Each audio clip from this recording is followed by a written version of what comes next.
Just ahead on Tempo in Depth, we're talking about the dirty F word. Don't worry, it's still a family show. The F word I'm talking about is failure, and it's something I feared for many years. I had a motto that failure wasn't an option. That all changed when I read leadership guru and best-selling author John Maxwell's book, Failing Forward. Not only did I become a fan of his books, but my life changed forever. This book is about turning mistakes into stepping stones to success and points out that everyone fails and there's no way to avoid it. It's how we deal with it and what we learn from it that makes the difference. Well, over the next half hour, we'll meet people who have turned their challenges into achievements and share tips for you to do the same. Failure is an unavoidable word, my friends, but we can change how we respond to it. We'll show you how, starting right now on Tempo in Depth.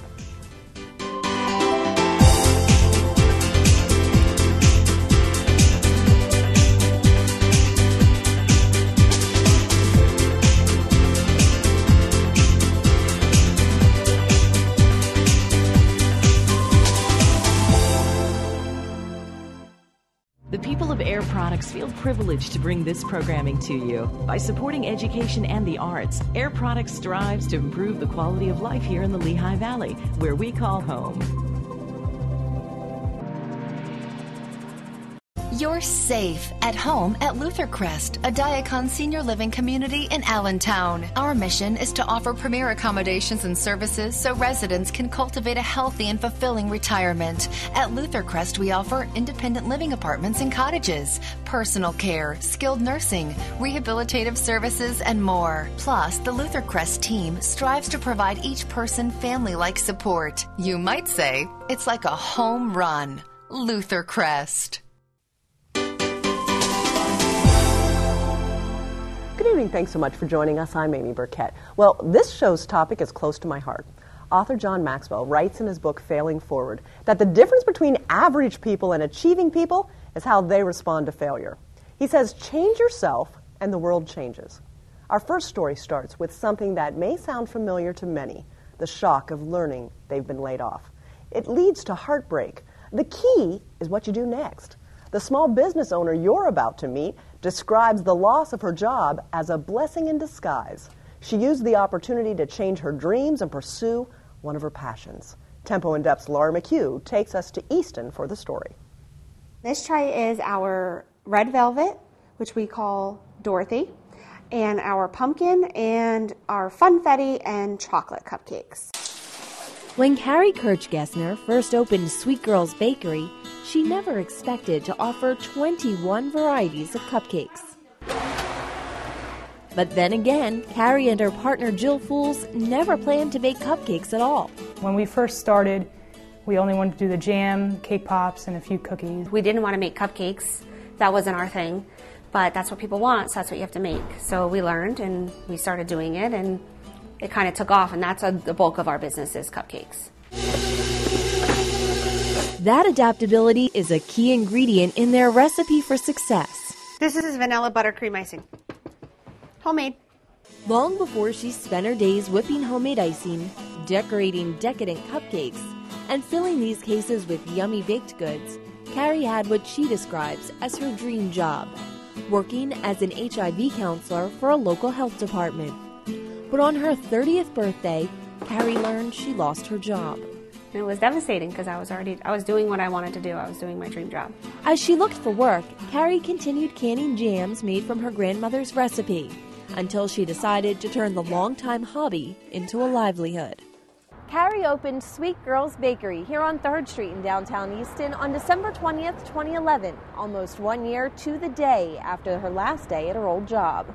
A year later, Carrie and Jill hope they found the right ingredients for a successful bakery.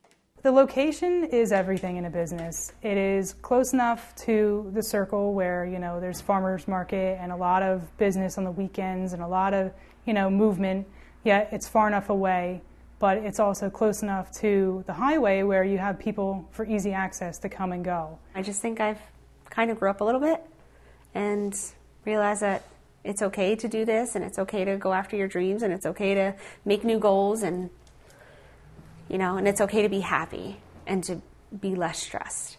Sometimes discovering just the right combination can take years. It just takes time, and after, 5 years of hard work in the Lehigh Valley, we started seeing some results. Today, Michael Schroer is on the road to success. He employs 3 full-time and 2 part-time workers at Trench Drain Systems, where he sells long, narrow drains and grates to homeowners, contractors, and maintenance crews.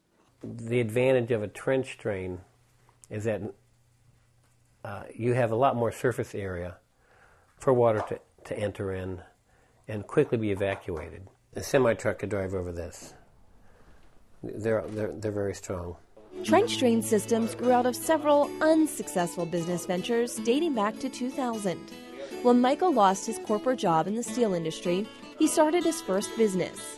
9 years, 1 bankruptcy, and 2 false starts later, Michael began to focus exclusively on internet marketing Trench Drain Systems. Business is good, keeps growing. I think we've been on a 50% growth a year. We're hoping to hit 1.7 million this 2013. We just finally broke $1 million in 2012. Neither Michael nor Carrie is exactly where they expected to be 10 years ago. It's just a long road. Just a long road, a lot of ups and downs. You got to look at the very end goal. But maybe there's someplace sweeter. It was a blessing in disguise. For Tempo in Depth, I'm Laura McHugh reporting. Thanks so much, Laura. So what is failing forward? Everybody makes mistakes, but it's what you learn from those mistakes and how you're willing to change your life that is truly the difference between failure and failing forward. Well, Angel Hernandez joins me now, and Angel has a nonprofit in the Lehigh Valley called Onethin? Onethin, yes. Onethin Ministries. Now, Angel, you're 22 years old, and you can relate, and you have stories that you didn't always make the right choices. Correct. And back in the winter of 2011, you had some challenges with the police, you resisted arrest, did some things you shouldn't have done, and you were headed to a court date. Yes. And along that time, unfortunately, one of your good friends had committed suicide and died, and you went to the funeral. So you didn't always start out trying to do good things for the community like you're doing today. Yeah. When were you a teenager? Yes. At the time? Made some bad choices. Went to a funeral of a friend who unfortunately took his own life, and your life changed that day. Yes. Tell us a little bit. Well, when I went to the viewing, I honestly felt like I had an encounter with God. Pastor Darren was speaking. There was 2,000. You were at Life Church in Allentown? Yes, Life Church in Allentown. First time I ever stepped foot in a Christian church, and Pastor Darren was speaking, and there was 2,000 some teenagers there. All attending, good friends of Maxwell, and when I was there, I honestly felt like I had an encounter with God because I felt like it was just me and God in the room. No kids were there. I just felt it was just me and him. You didn't want to make the same choices that you'd been making, which were heading you down a path that, I don't know, could you see your life ending at some point when you were at that funeral based on the choices and the decisions that you had been making? Honestly, yes. I kind of felt like that was me in the coffin. That's kind of how I've visualized it because the way I was going, I was heading for an early grave. So you had an encounter and you made a decision on that day to change the way that you were living, but you still made another mistake that put you back in front of the courts. And you had a court date coming up. And what was going to happen on that court date? I mean, we weren't talking probation. What were you looking at? I was looking at time. I was looking at a couple of years in prison. Honestly, I didn't care for it, but during that time, when I made that encounter with God, my life changed, and I didn't want to see myself in prison. I really wanted to change my life. So you worked with the youth pastor at Life Church, and he offered you an opportunity to go on a mission trip to Haiti. Yes. One of the poorest countries in the world. Yeah. And no matter how tough life was here in the Lehigh Valley, chances are Haiti was a whole lot worse. When you went before the judge that day, what happened? Well, the judge had heard about what I recently had did. After the first time I got arrested again, and he heard about the incident, and he looked at me, but he saw something different in me. He said, I'm not going to send you to prison. I see something different in you. I see that change, and I'm going to sign your paperwork, and I'm going to allow you to go to Haiti. Right then and there, that's when my life just completely changed. It was a complete roller coaster from there. Prison or Haiti? Haiti was definitely a much better option. What did you do when you were in Haiti? In Haiti, I did a lot of mission work. We did a lot of work in the clinic. We went to different refugee camps. Our pastor, Ramon, he taught us a lot. The third day I was in Haiti, we ended up saving a man's life. He fell 30 feet deep into a hole. And we worked with the Haitian people and the team that I was with to patch this man up. So the mistakes that you've made before, do you feel that you've learned from them? Yes. Is that when you came back and tried to create this nonprofit organization that does good instead of harm? You mentioned you used to hurt people, just through your bad choices. Talk to us a little bit about the difference between that and what you're doing now.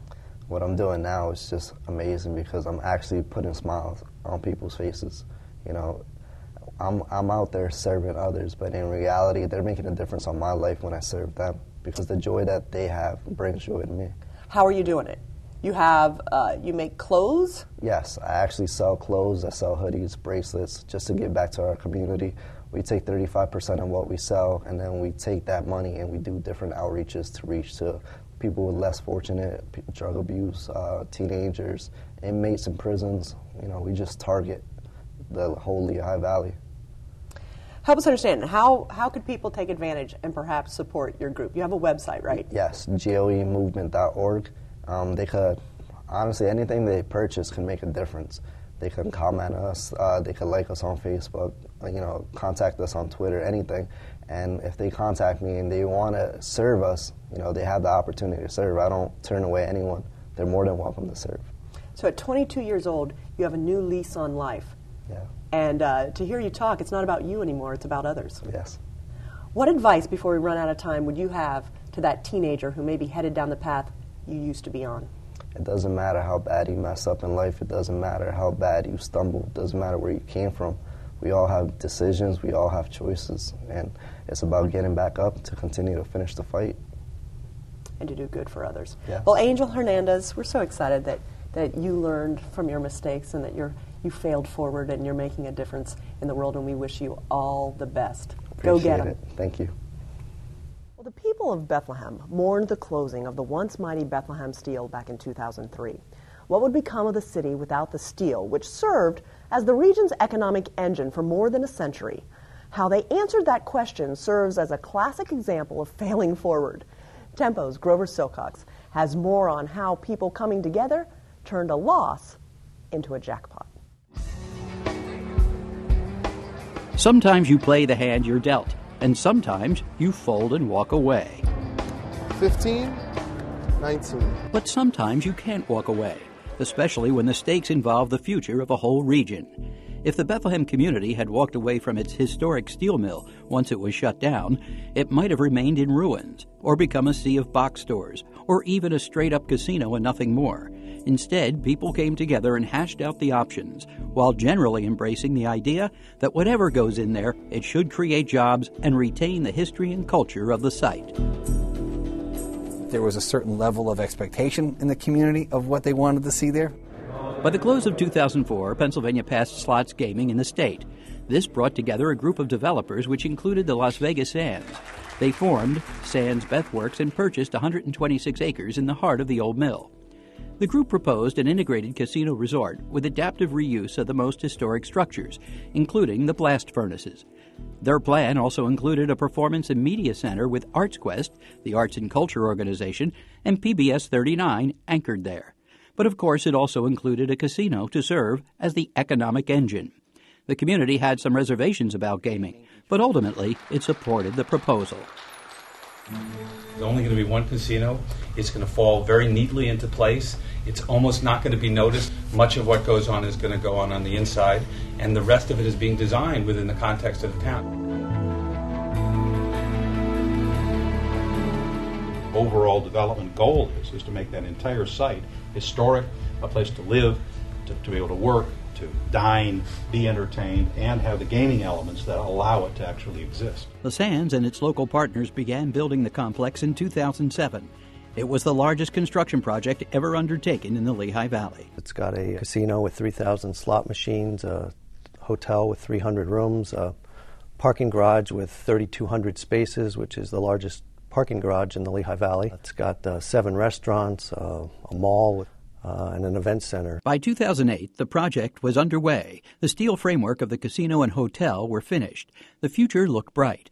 And then, in December of that year, the economy took a tailspin, and America entered the worst recession since the Great Depression. It was significant turbulence. I mean, this is the most difficult economic times I think any of us are going to see in our lifetime. Las Vegas Sands stock plummeted by March of 2009 from a high of about $148 to a record low of $1.38. They stopped construction on everything but the casino. The 13-story hotel framework was wrapped in plastic until the economic tide turned. Our chairman, Sheldon Adelson, wound up putting in nearly $1 billion of his and his family's money into our company. He really stepped in and saved the company. The casino opened in spring of 2009. It created 1,000 jobs. I will be greeting the customers. I will be assisting them. I will be helping them with their machine. Once again, people were coming to the old steel land for work. But the recession kept gnawing away at the economy, and the casino was still struggling to get through it. The tables turned in 2010 when Harrisburg passed table games. This really is all about jobs. It's about the 400 jobs that are being created today as a result of table games. Today, those games and others are creating jobs and new opportunities throughout the Lehigh Valley. 32-year-old Christian Jesse, a native of Easton, had worked as a server and bartender for 13 years when he decided to become a blackjack dealer. He attended dealer school at Northampton Community College's Southside Center. The Blackjack and Intro to Casino was a 6-week course, and then I also took a roulette course because you have to be able to deal 2 separate games, so altogether 10 weeks. We've trained most of the dealers there, and we continue to. After they've been at the casino for a while, they can come back and pick up another game. After the course, Christian landed a job at the Sands, got his gaming license, and went to work. We have awesome management over there. All the employees that I've met and talked to in the 3 months I've been there are all awesome people. An average dealer, a starting dealer, probably makes somewhere between $38,000 and $40,000 a year. Christian and his fiancée, Tiffany, can now save and provide more for themselves and their 2-year-old, Kira. It's given my family financial stability, which is amazing. The Sands created more jobs with completion of the restaurants, hotel shops at the Sands, and Bethlehem Event Center, which features nationally recognized performers such as the Beach Boys. The Beach Boys 50th reunion tour with Brian Wilson. I mean, that's an arena show. That sells out 20,000 seats. But at the Sands, the show sells out with 2,000 plus seats for a more intimate experience. While Sands completed the casino, Arts Quest and PBS 39 completed their new state-of-the-art buildings on the new Steel Stacks Plaza in front of the illuminated blast furnaces. Steel Stacks has now become a center for media, indoor and outdoor concerts, and other arts. You can't give enough credit to the municipal entities, the city, the county, the school district, and the redevelopment authority, who stepped forward and basically made the rest of the campus happen. What looked like a run of bad luck when Bethlehem Steel closed down turned into a winning hand for a lot of people. There we go, 21. For Tempo in Depth, I'm Grover Silcox reporting. Thanks so much, Grover. Well, Don Cunningham, the president and CEO of the Lehigh Valley Economic Development Corporation and former mayor of Bethlehem, joins us now. We're also joined by Chris Hall, the founder and president of Chaltech. Chris makes applications for websites, and we're going to learn a little bit more about your rowing applications that you have. But Don, you know, that story of Bethlehem Steel, you were the mayor of Bethlehem when the company went out of business in '98. The bankruptcy happened in 2003, and the company was completely gone and bought out by ISG. Right. Your father worked at the steel.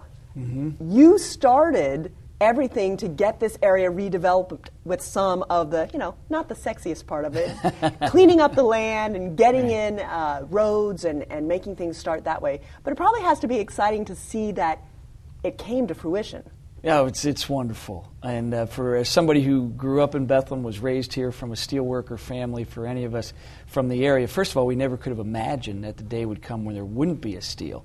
And then equally, people wouldn't have imagined back in 1998 that the day would come so quickly when the land was reborn and reused and vibrant again, and for completely different purposes. So you talk about, you know, with your segment being on failure and success following failure and being persevere on things. I mean, there's no greater example than these 1,600 acres in South Bethlehem that once made the steel that made America and the armaments and the buildings and bridges of America, and now are doing a multi-use of things, from the casino to the arts to to the television station to a large commercial and industrial area with a large intermodal rail terminal. And so it's tremendous to see what has happened in such a short period of time.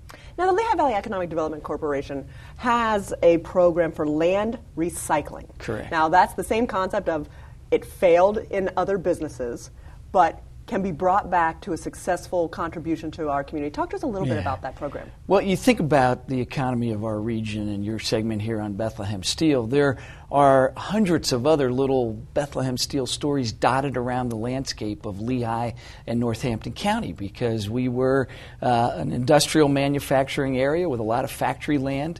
And just as it's important to recycle glass and paper and aluminum, it's also really important to reuse those lands that something was once on and it's now closed. Fortunately, both